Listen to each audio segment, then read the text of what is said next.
Hi there everyone, welcome again to my channel. My name's Leanne and I'm here to talk about books.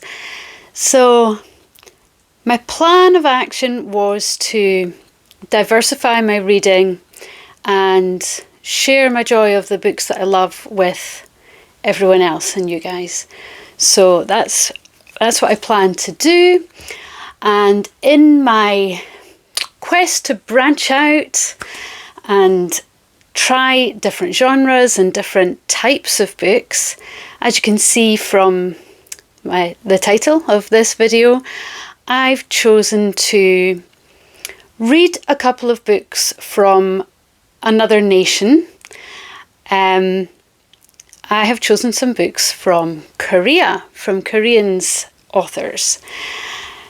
So without further ado, let's get on with letting you know what I read and how I got on with those. So the first book that I read is The Girl with Seven Names, Escape from North Korea, from Hyeonseo Lee. Now then, my God. My God. Yeah, we're all quite aware of the tyranny and the regime that is North Korea. And we think we know roughly what's going on beyond that border and how they're surviving there. But this is a take on the reality of that situation. The truth of it, knowing that it's non-fiction, and this girl's journey from living in the north and making that brave decision to attempt to cross borders for a free and better life for herself and ultimately that of her family, is nothing short of the most courageous thing I've ever read, I have to say. Oh my word. This book actually was stunning and brought me to tears a couple of times. The journey spans more than a decade of her attempts to plan and cross not just one but several borders, and what that meant, and the rigours of the journey, and the corruption, everything that was involved in her ability to get to somewhere that was safer for a better life was astounding. And I don't believe that this girl wouldn't have achieved that without the degree of courage, bravery and intelligence that she had in her ability to keep going and do the things that needed to be done. Highly recommend if you want to try a non-fiction book of understanding other cultures and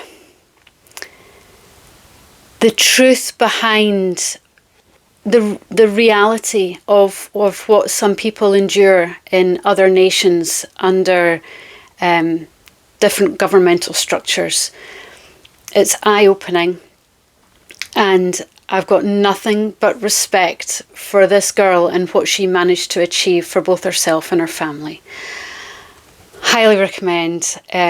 Please do give a book like this a shot. If not this one, then something like it, because it is not just eye-opening.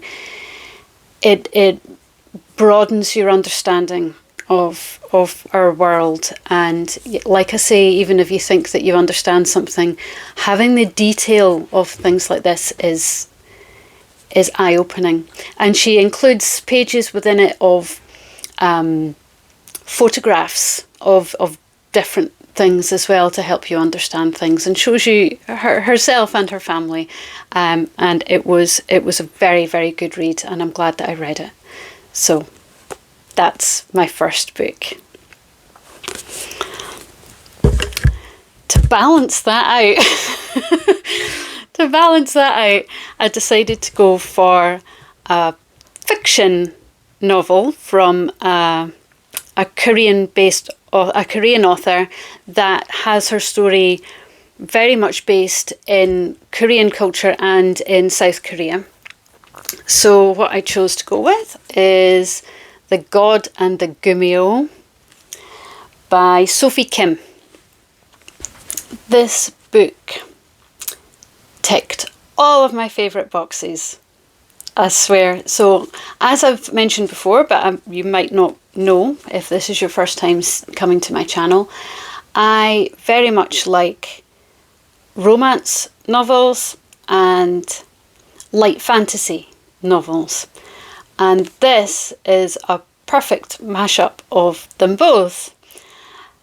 Not only that, it brings in the culture and the mythical stories of the past from Korean lore. She does use Korean terminology every now and then, but it didn't put me off in the slightest. And I think one of the reasons for this is because I have been an avid watcher of Korean dramas for several years, probably 6 or 7 years.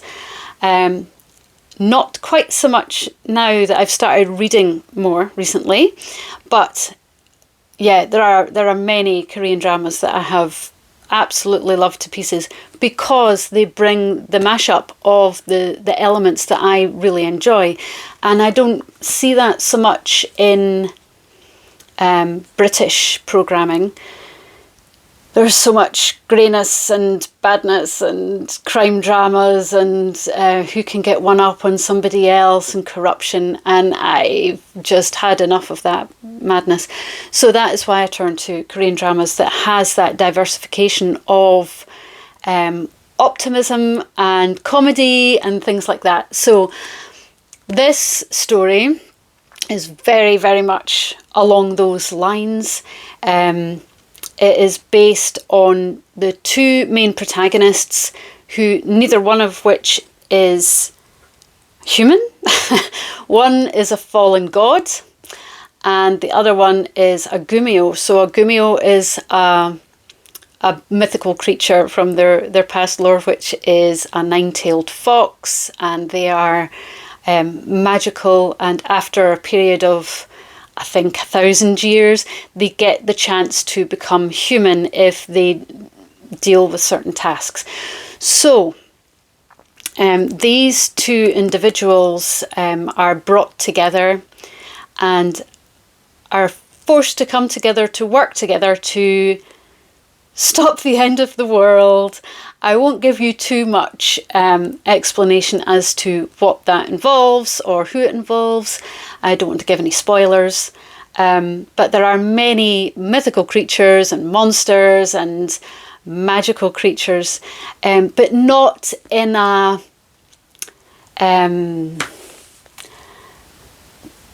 off-the-cuff, daft kind of way. It feels realistic, if that makes sense at all.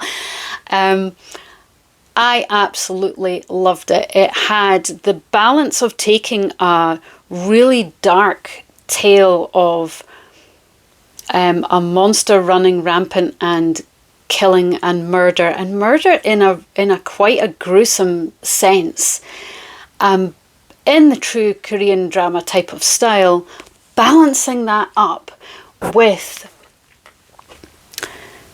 comedic moments and lightheartedness and the joy of the world. So you've got that kind of balance between the two, and it allows for a nice gentle progression through a story like that. And I absolutely love the way that an awful lot of Korean dramas do that, because they can take such a dark topic and balance it really, really well, which you don't tend to see in lots of other types of programming. So Sophie does an amazing job of that. As far as I know, I don't think this is her first novel, but loved it, sped through it in the space of 2 days or something, 2.5 days, I think it might have been. And it had, like I say, had every element that I absolutely enjoy in a book. So,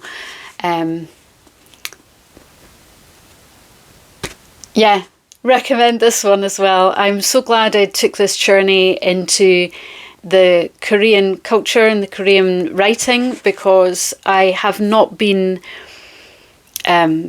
disappointed in the least with either one of these books. Two very, very, very different books. And of course I did that for a reason. You know, I wanted to, if I could only read 2 books at this point in time, I wanted to get 2 very different ones, to broaden my horizons. Obviously this isn't really broaden my horizons, but the other one was.